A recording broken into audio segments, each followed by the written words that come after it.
sister. Yeah. It's our hostess with the mostess, Jilliana Ranicar-Breese.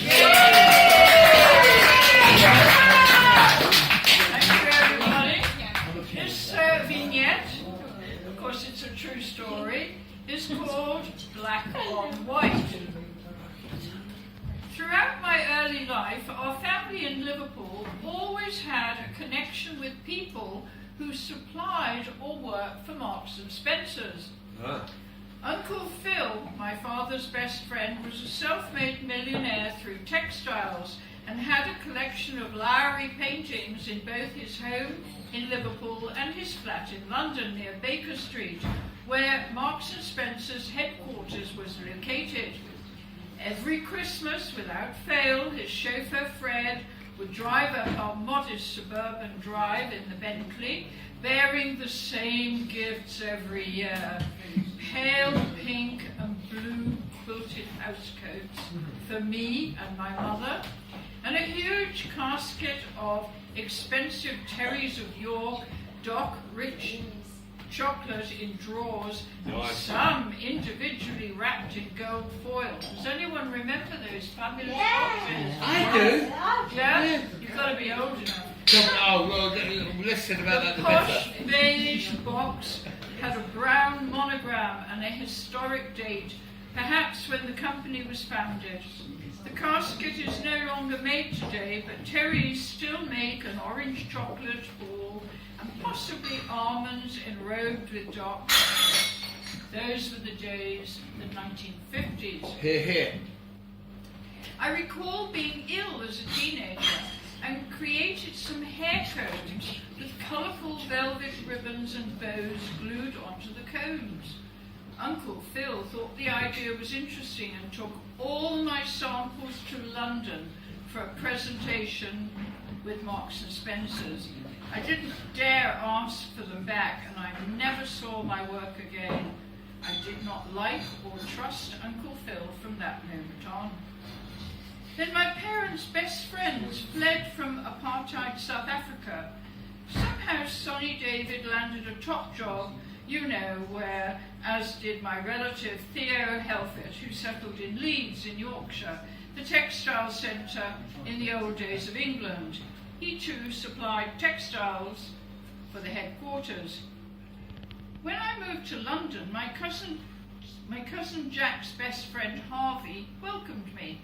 On arriving at my flat to take me out for dinner, he happened to go to the bathroom. He returned quoting all the stock numbers of my flatmate Helga's panties hanging up to dry.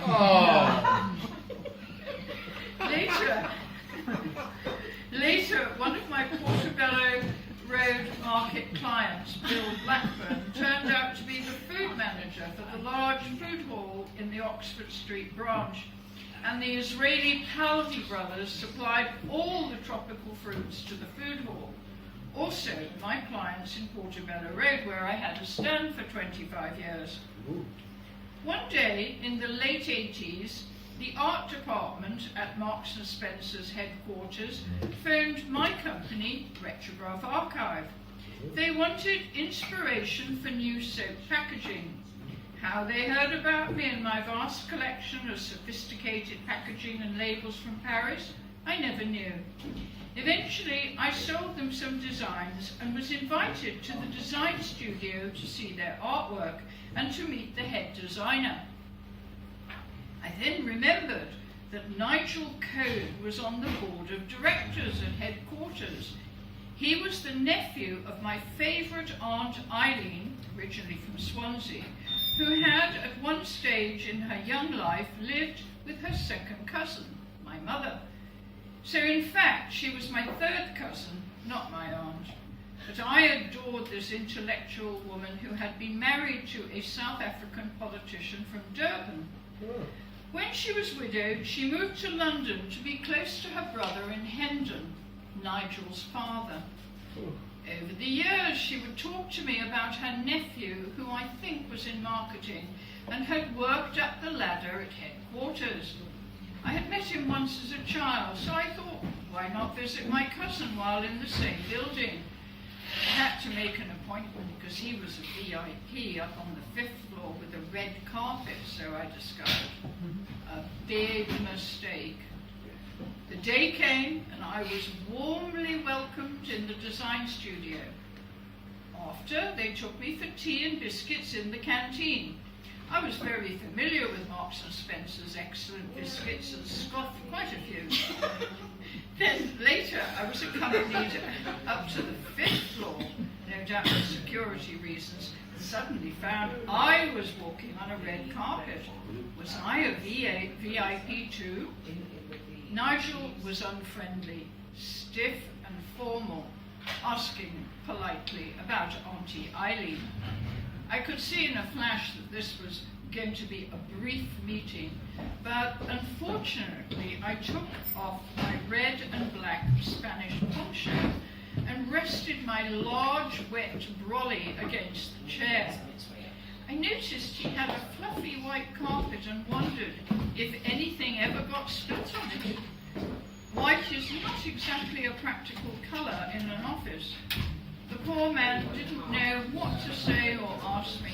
He immediately rang his PA to bring coffee. An attractive, slender black woman arrived carrying a silver-plated tray with an elaborate silver-plated teapot, bone china cups and saucers, and the top-of-the-range Belgium-coated chocolate biscuits from their deluxe range on a decorative plate. I don't recall what we spoke about. I was bored out of my mind, and no doubt he had one eye on the clock. Time to depart. The PA was unfortunately called in to remove the tray. What? Hi, Susie. Why, oh why? Just the exact second I was lifting my arms to put my poncho over my head, crash! My descending arm must have caught the girl carrying the tray. Black on white. I could see Nigel's pained expression. The poor girl rushed out to get a cloth, but the damage had been done. Worse was yet to come. It must have been a wet day because I was carrying a big brolly. Nigel ushered me into the lift, eager no doubt to get rid of his unwanted guest off the premises. Somehow my brolly got stuck into another executive already in the lift, straight into his balls. I mumbled my apologies with a po face. Nigel was clearly exasperated. Bill Blackburn seemed to be waiting for me downstairs to sign me out and remove me off the premises. Very harsh. I don't recall Nigel saying goodbye, a pleasure to have met you. He was gone from 0 to 5 in a flash. But all these Marks and Spencer's ghosts are dead and buried, including my magician husband's old conjurer friend John Solis, who was a Magic Circle director on both boards. And that's it.